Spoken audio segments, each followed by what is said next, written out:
The Minnesota Vikings have some hard decisions on the 53-man roster, and one UDFA made a massive statement why he deserves one.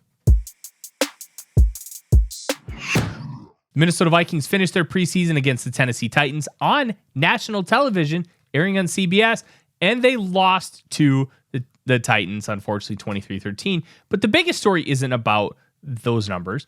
Will Reichard was really good as a kicker, coming this close from making a 63-yarder, just barely missing. He made a couple of other field goals, but it was the play of quarterback Max Brosmer out of the University of Minnesota that stood out and stole the show. He was the best player on the field, and it looks like it in the box score as well. He had a quarterback rating of 100, 15 of 23 for 161 yards, and a touchdown to Bryson Nesbitt. A really, really impressive day for Brosmer, but what really stood out about his day wasn't necessarily the box score. It was how composed he looked. It looked like he was playing in his 200th NFL game. He just looked comfortable. He was making all the right reads. He was throwing it down the field, and he was doing so in tight windows with anticipation and confidence. Confidence you cannot teach. You cannot go to somebody and be like, I'm going to tell you how to be confident. You kind of have to just figure it out yourself. Brosmer has all the confidence in the world that he can do everything needed to be a quarterback in the National Football League, and he's done it all preseason. Look, the Vikings have had 8 undrafted free agents make the roster in the era of Kwesi Adolfo-Mensah, but they've never had one make it on offense. They've all been on defense. At the end of the day, the Vikings are in a really interesting spot. Do they keep Brosmer?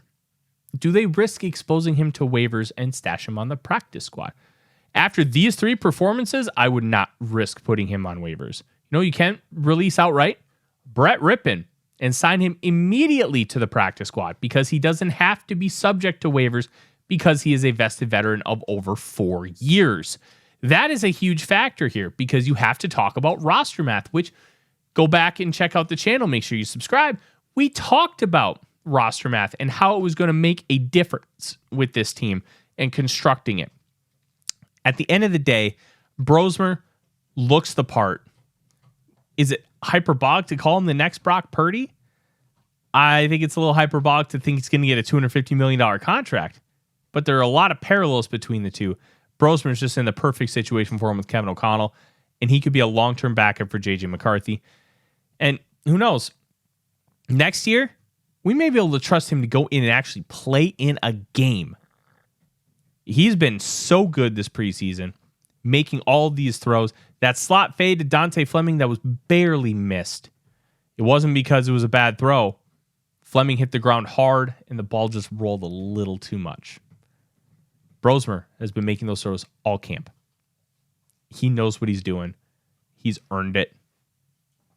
And it's going to be the first time under Kwesi Adolfo-Mensah that an offensive UDFA makes the roster. I'm Tyler Forness with A to Z Sports. It's called Vikings.